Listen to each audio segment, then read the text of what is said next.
Today I heard the tragic news on the Today programme on BBC Radio 4 being presented by Nick Robertson. And the news was that Finland is joining NATO. It flashed across my mind that Ed Dutton would be devastated, dismayed, disgusted, but there it is. There is no fleeing from global evil. So all of you who think you might like to move to some other country on the other side of the world, you won't get away from it.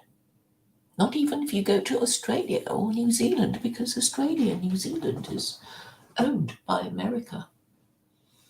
And there is a disappointing inability for these white people in the former dominions of Britain not to see the real position and the nature of their government.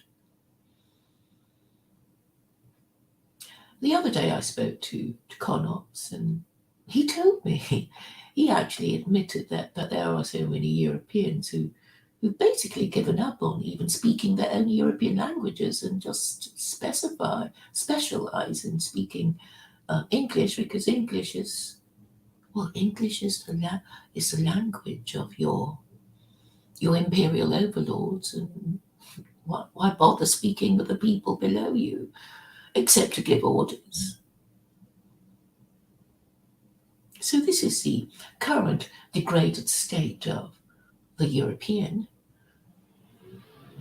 which is not to say that the Americans are not themselves degraded. They complain about their government. But will they read the farewell speech of George Washington? No, they won't. It's this horrible thing they can't. I've been trying to make them do it for over a year now. Is it just laziness, just sheer inability? Oh, I listened to it and then I fell asleep. Oh, I'll just wing this interview with you. It's pathetic. Or another one I call was, the language is a bit dated.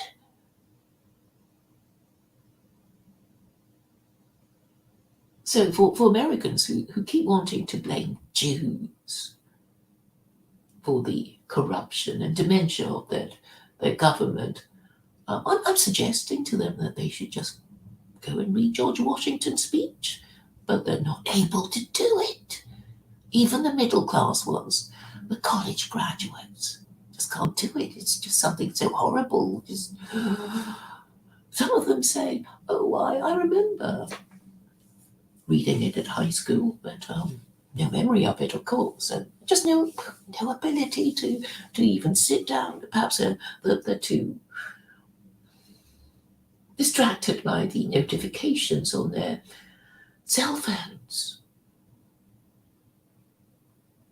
or they just prefer to blame Jews."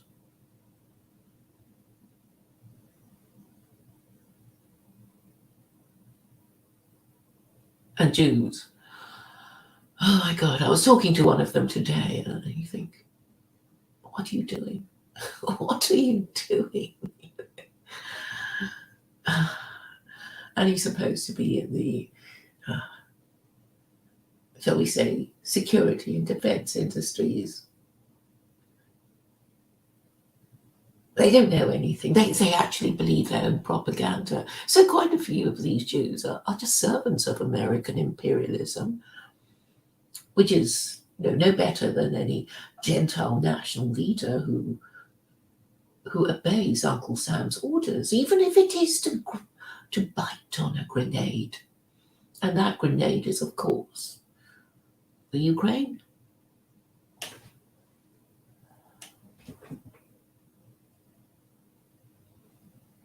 It is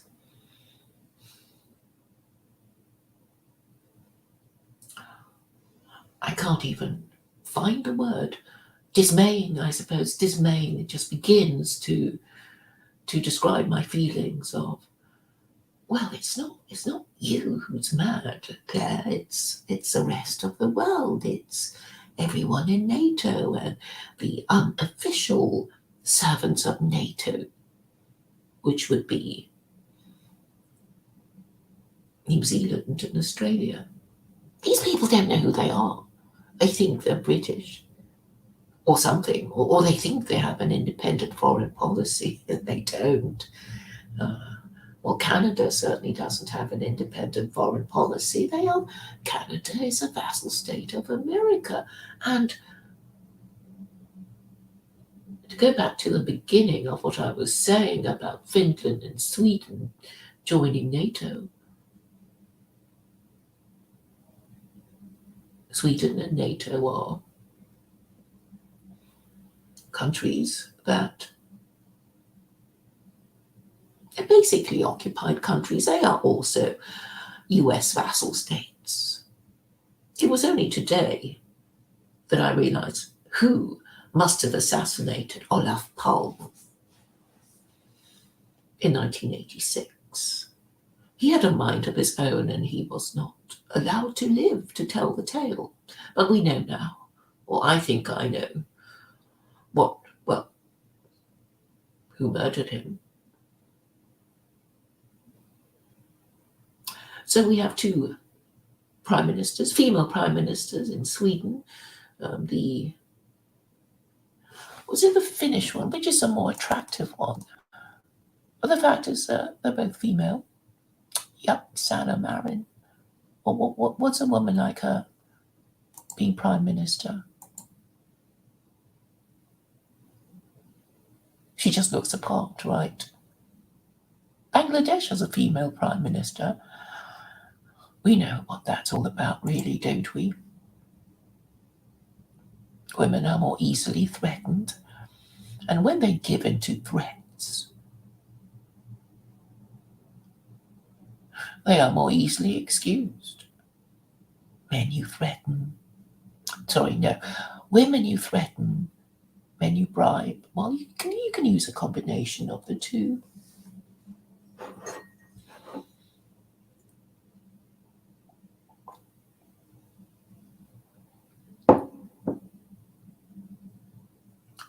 So the problem is really representative democracy. I've said it before, I will say it again. If you don't understand the problem, I think it's because you don't want to. The problem is representative democracy. The Muslims have worked it out. I don't think the Jews have. If you look at the Hizb ut-Tahrir video, you will hear them. Well, there will be two videos of them denouncing democracy, saying they don't want any more of it and they want Pakistan to be independent, because obviously it isn't at the moment, because it's run by the Americans, by the Western imperialists, and they want a caliphate. And we know what happened to Iran when it went Islamic.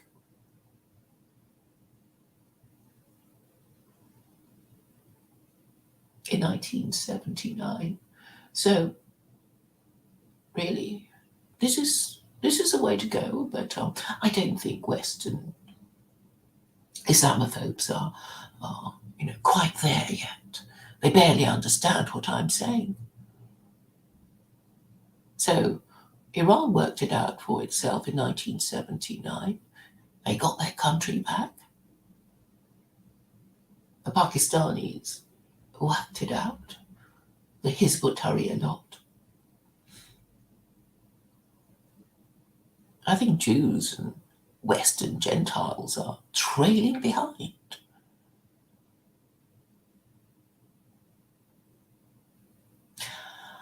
And as for those two female prime ministers, well, if we ever recover from this, you will know not to have a female prime minister. Somebody, at the time, you could enjoy. Well, when Thatcher was flying high, well, we thought we were flying high, but really that was the beginning of the end. It was the beginning of the matriarchy, and therefore it is the beginning of the end of democracy as operated by female preferences in a society where most females were, well, not observing the highest standards of sexual morality. So there is a link. The lower your standards of sexual morality, the more corrupt your politicians. There is a definite link. But Cotto and Gottfried, he won't talk about that. Have a look at his Twitter. In fact, you should join Twitter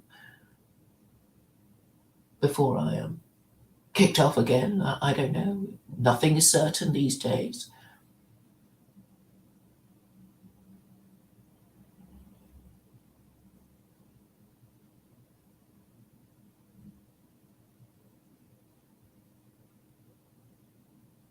It's a waste of time, social media. For many people, it is a waste of time. It is self-therapy. I use it to promote my particular message. I think I have been consistent in it. In any case, however ineffective you think I am, I do say what I know are consistent things. But for others, God knows what they're saying. It's just word salad, neurotic psychobabble. I listened to Arvel yesterday. What the hell was he on about? Who cares? Who cares about the multiverse? What has that got to do with nationalism? What does Keith Wood say? All I know is that he's said to be anti-Semitic, but what the hell does he propose? We know he dares not say. But he's supposed to be the great intellectual, but the so-called great intellectuals of the alt-right don't care to engage with me. I think it's because they're enough of an intellectual to know that they have no arguments. They've lost all the arguments. They're only concerned with hiding that fact. And this is evidence of their moral corruption and of course the worst of moral corruption is that it will lead to dementia. It will lead you to not acknowledge facts.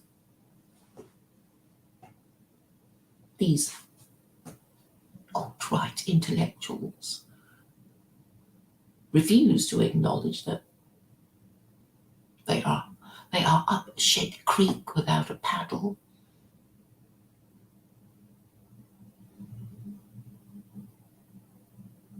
And there is no alternative. If they want to get themselves out of this situation, they have to think the thoughts that would make them say the things that would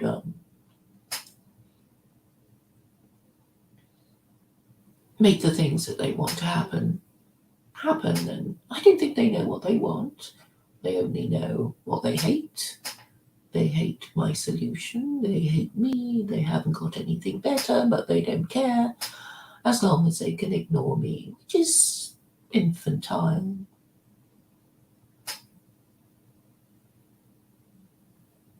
It is infantile because this is not the behavior of what you would expect of adult men. But it doesn't matter why they do it. Is it because they are morally corrupt or because they're too stupid to grasp what I say? What does it matter if the thing that needs to be done is not done? If the things that need to be understood are not understood because they prefer to keep on blaming Jews. The objective is really to pretend they did nothing wrong. We didn't do anything wrong. It was all done to us. We're the poor victims. This is feminine stratagem, which is denial. I did nothing wrong. I'm just a victim. The Jews are the perpetrator. That's why they will get nowhere, because they want to blame Jews. Whatever they say will be immediately dismissed and discredited, but they can't get over it. They keep wanting to blame Jews, even though it prevents them from saying what they need to say. It makes them boring. It lowers their status, but they don't get it. That as long as they can blame Jews, they're happy. As long as the live chat of the YouTubers are filled with low-grade morons and vegetables who see it as part of their daily ritual to post shit about Jews and Muslims in the live chat. They're happy. These people, well, they can't be expected to. Well, they won't amount to much. But these sad, alt-right YouTubers have to pander to them. They think numbers are, well, they can't be choosers. Beggars can't be choosers. So they'll take the support of any passing racist, anti-Semite, Islamophobe. And, well, I wonder what Ed Dutton is doing now. What are his feelings?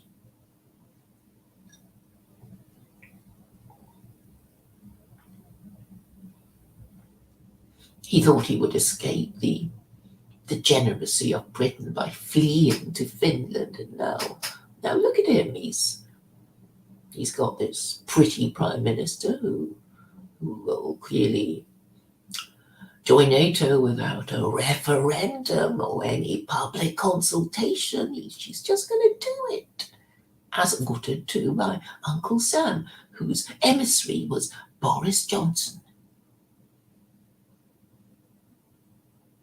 I know I'm surrounded by dimwits. Talking about Boris Johnson, I was yesterday posting in the chat of 99 Iron Tube, this Englishman in Australia who doesn't get it and listens to the Duran, and he just feels he has to dutifully bark at Alexander Mercouris and question his Britishness because he's Greek, and complains about, analyzes British foreign policy and doesn't agree with it. I mean, how can any honourable Briton with a mind of his or her own agree with British foreign policy, which is nothing but following the orders of Uncle Sam? Of course he disagrees with it. It doesn't make sense. But 99 Iron Duke, who's not the brightest bulb in the box, but then he's a military man, and military men cannot be expected to be fully cognizant of the unethical nature of British foreign policy, because they wouldn't be able to do their job. If they were honourable men, they just wouldn't be able to do it. So, as the kind of man that he is, the my country right or wrong kind of cannon fodder, he will bark, he will growl at the boys at the Duran, in particular Alexander Mercouris, who is British,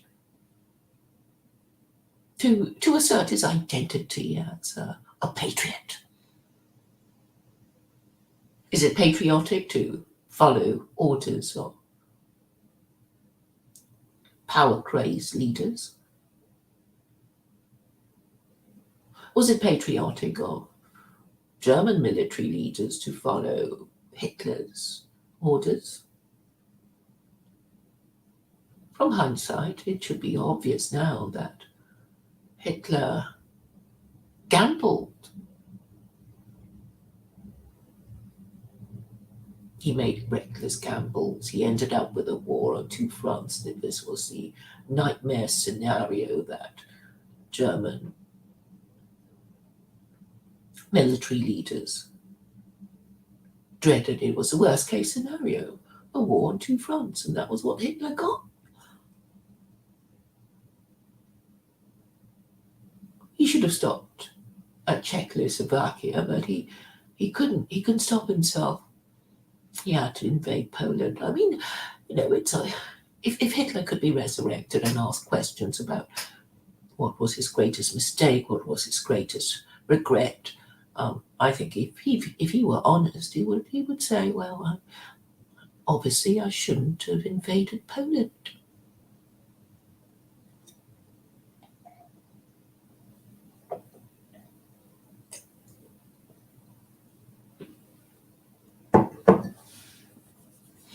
It would be interesting to know what he would have said. Well, what would you have done, being the absolute dictator of Germany? What would you have done with the powers you had? Instead of starting a world war, what do you think you could have better have done?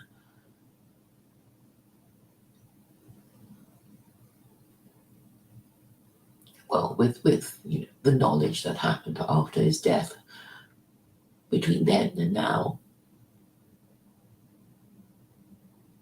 But the military men of Nazi Germany, they must have known it was a reckless, crazy gamble, but they went along with it because these military men are not made to challenge orders or really to think for themselves overmuch on matters of ethics and foreign policy, because that is the nature of being a military man.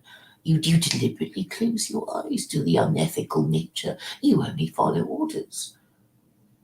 You try not to know too much, because if you did, it would interfere with your ability to do your job, and you might even want to say and do things that will end up in you depriving yourself of your military pension.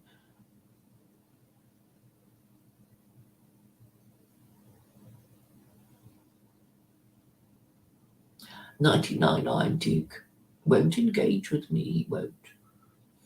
He doesn't want to hear my Muslim. What did he say? Islamic crap. I think that was what he said. But he hasn't, of course, got any solution. Is he able to understand what I mean when I say that the morals of your ruling classes are completely unregulated? I think these are ideas that are too abstract for him. What does it mean, morals? What does it mean, unregulated? But then it is my problem that those who are in theory capable of understanding what I mean are not prepared to engage with me publicly.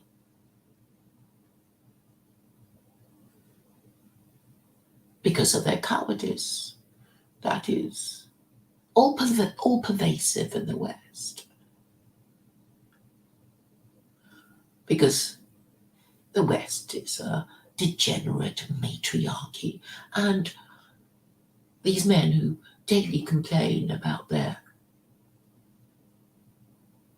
predicament won't use that word. They won't say it anymore. What is a matriarchy? And then they'll have to say, well, what is it? They can deny it, they can try denying it, but they won't be able to deny it. So I guess they won't talk about it. That precisely explains the cowardice of Cautious Cotto, who runs a show called the Thinking Man's Current Events Show. And it's like OV's channel, it has no content. So two Jews who consider themselves intellectuals, who run a show called the Thinking Man's Current Events Show, dare not leave up their content. So it's all nudge, nudge, wink, wink. We know what we're complaining about, don't we? But then you can complain all you like. What's the point of complaining if you have no solutions? I have a solution, but they dare not engage with me on it because what? You see the contemptible cowardice of all these men.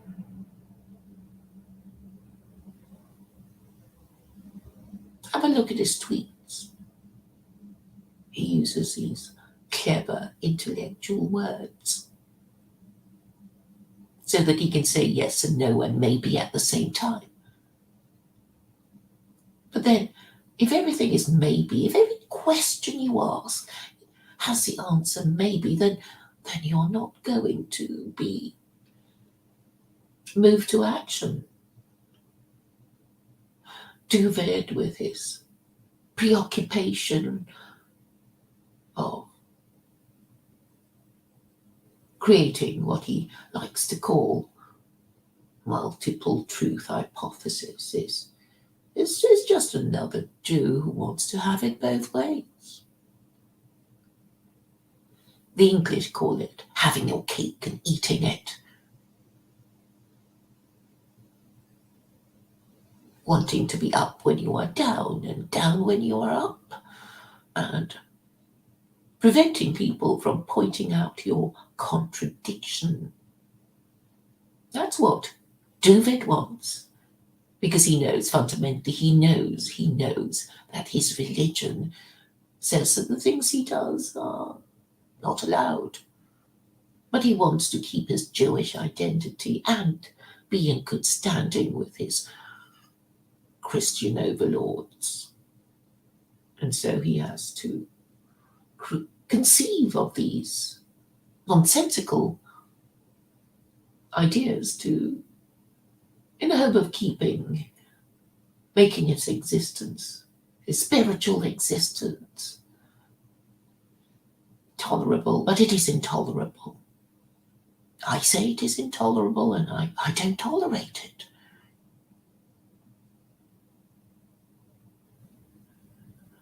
Sadly for Jews, they think their only survival strategy is to paint everything grey, so they don't have to do anything. They don't have to rock any boat and keep their lifestyles and their habits intact. To keep their identity while fitting in and assimilating, and it's coming to an end.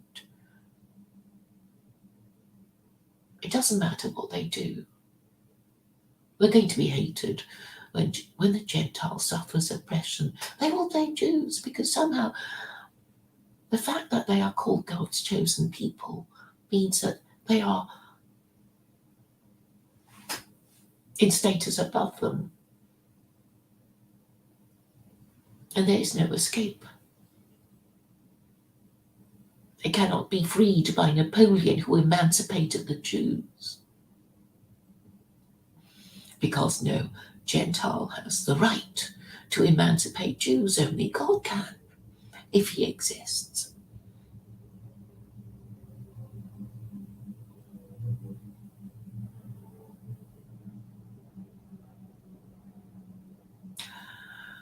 So unfortunately, I have to agree that the internet is a waste of time for many people. Perhaps for me too, but I try not to waste time talking nonsense. Many do. It does. So does his streaming partner, Church of Entropy, but it's a way of displacement therapy. So when intellectuals talk nonsense, they like to imagine the duller, less educated people looking at them in admiration at the sentences and words they use. Well, they waste time because it's all nonsense. So American men, instead of organizing, effectively only tweet timorously like Cotto, who talks about Rockefeller republicanism. I suppose it's useful in a way. I looked it up. Oh, it just means mainstream conservatism. Mainstream conservatism is a dead duck. I've said that Christianity, because it is kaput, has reduced conservatism to a meaningless word, not capable of conserving anything at all.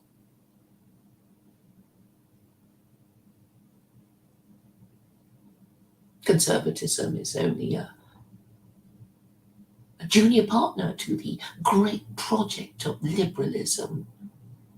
And liberalism is coming to an end as we approach World War III, as NATO accelerates its provocation of Russia. while American men tweet timorously as Cotto, the cautious and cowardly, does. But it is useful to know that he is a secular humanist, and secular humanists are, of course, atheists who don't believe that good will be rewarded and evil punished in this life or the next, and that means that they are cowards incapable of doing the right thing, even though in theory they might know what the right thing is, but in practice they will be painting their moral landscape grey.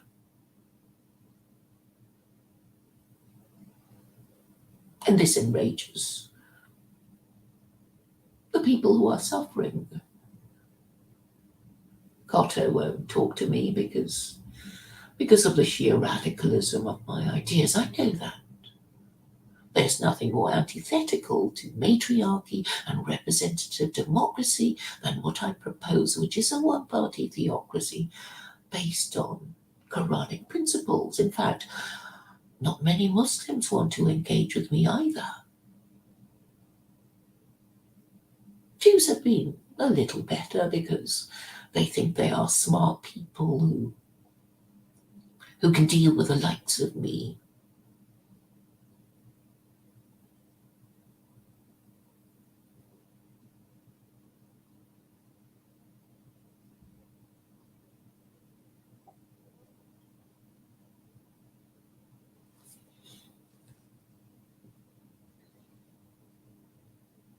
I was reminded of what Sir Edward Grey, who was Foreign Secretary, said.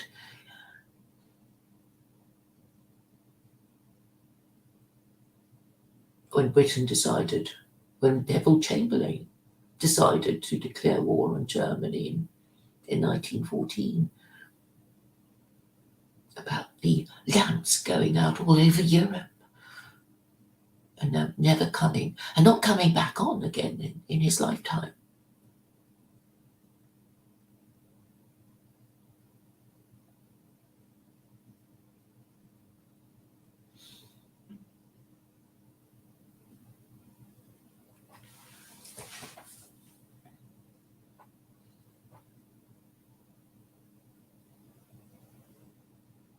Is there any hope of a solution? Well, in theory, it's always possible in theory, but then only it just needs a few people prepared to have a dialogue, and very few people are, because of their fear, their neurosis, their denial. 99 Iron Duke is one of these men who are apparently masculine but fundamentally moronic. As for Cotto, he might be more intelligent than 99 Iron Duke, but he might as well be a moron, because he won't do what people like him are supposed to do, which is to engage with ideas and have conversations. It's all got to be controlled because he's got to protect his super chat and his channel. I don't care. If YouTube closed me down. I would regard it as a sign of success. It means that I am dangerous enough to be closed down, even though I haven't infringed any hate speech laws. I mean, they might, find a few new rules to further widen the range of censorship, but not today, yet. Have they created an algorithm to get me? But then, of course, they can just not even bother with an algorithm, and they can kick me off. But for perfectly understandable tactical reasons, I prefer to stay on the biggest platform. I would rather not go to a smaller platform where there are fewer people and those few would be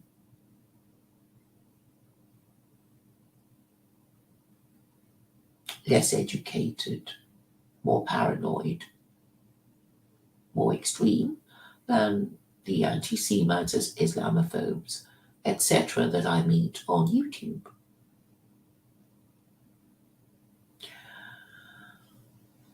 But I'll go there if I have to, but if I get kicked off, it will be because, well, we'll see.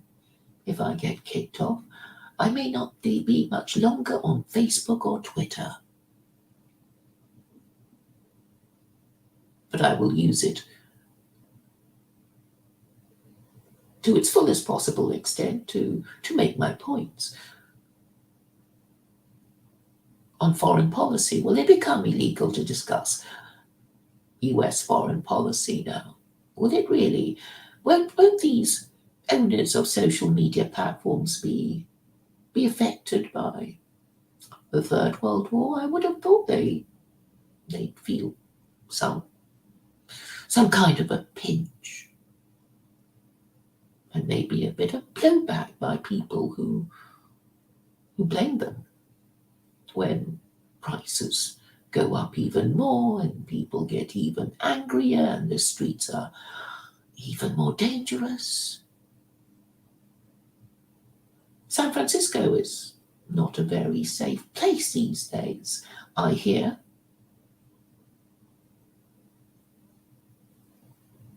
So we have to understand that people are being threatened or they're being bribed.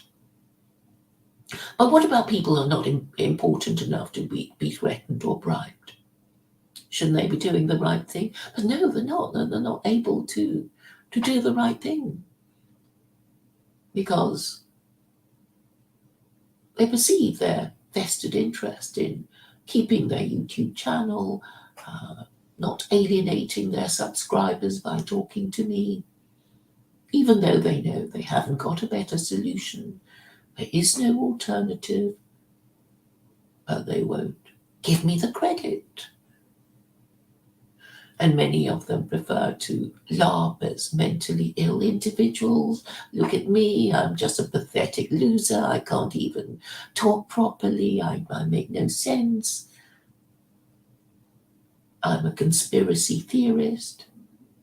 I'm such a beaten male that you just don't need to bother with me, and I'll just display my stupidity and my hopelessness on my stream. It is contemptible.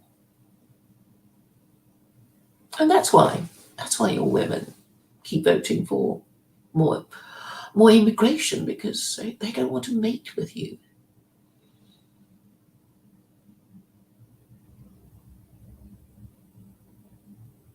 Pushed into the most extreme situation, a woman would rather kill herself than have to mate with some pathetic loser who's a retard and a moron. They would rather kill themselves or hang themselves than be forced into the situation.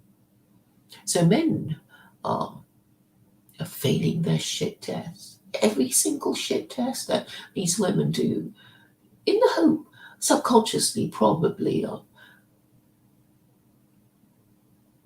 pushing them into action or provoking them into some sort of meaningful response, only meets with capitulation and submission and womanly complaints, helpless, whinging, pathetic complaints of low-status men with no identity and no religion and no leader, and incapable of even thinking themselves into wanting a moral system and a leader.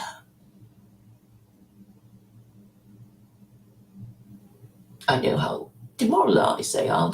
Some of them actually say, we don't want a leader because we don't want to be taken. We don't want to have to take the trouble of following a leader and then being betrayed by him because that's what our leaders do. So this is the hopelessness of this particular situation. And, I think if we're all on our deathbeds, that we should at least know what we are dying of.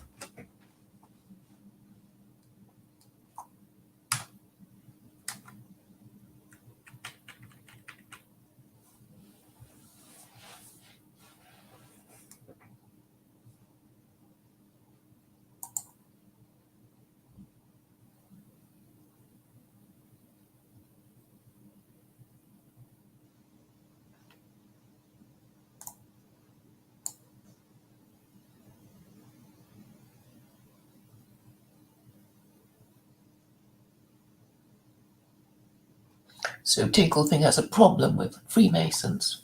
Just more stupid conspiracy theories. What's wrong with Freemasons? What do you think they've done to you? Is that your secret word for Jews?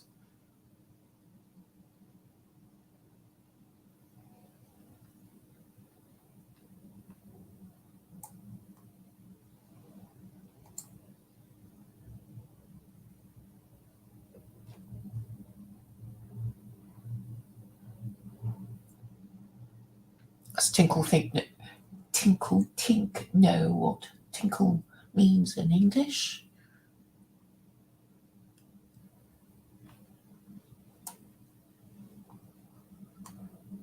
Does he know what it means when English people say, I'm just going to have a tinkle? Such a pathetic username.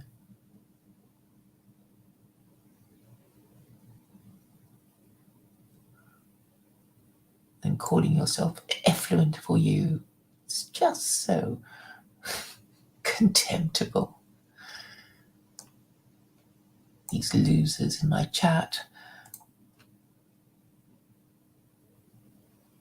Aaron Armyhood is another loser.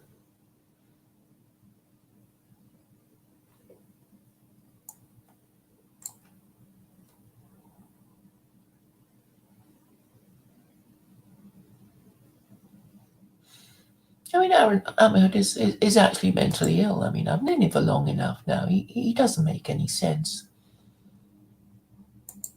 Are you separated from your wife? I think you are, aren't you?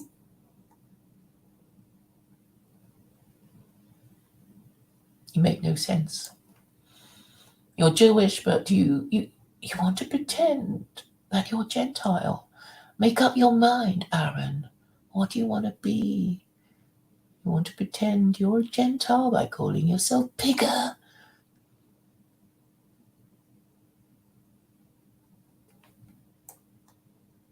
You're sad. Then he pretends to be religious, and then he talking to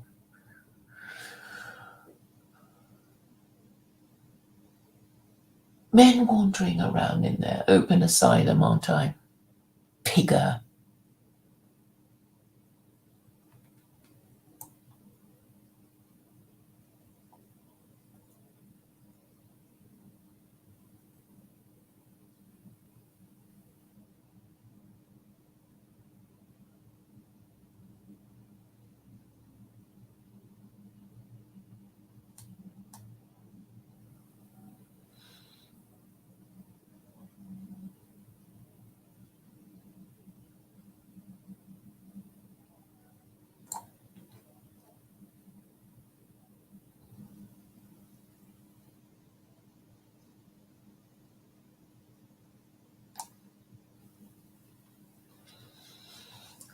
A delightful concentration of degenerates who are not making any sense, calling themselves stupid names, suggesting sewage, tinkle, effluent, pigger.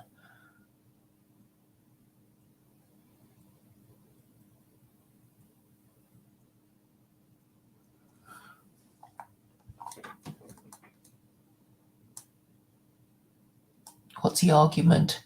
Pigger. Why would a Jew want to pretend he's Gentile now? Pigger. Make up your mind. What are you? You don't know. That is the sign of insanity. Where's your wife? You don't talk about her anymore. Oh, it's very sad. It's very sad. I mean, I know you have mental health issues and you attract a lot of people with mental health issues. This is what happens when you have no morals and believe in an absurdity.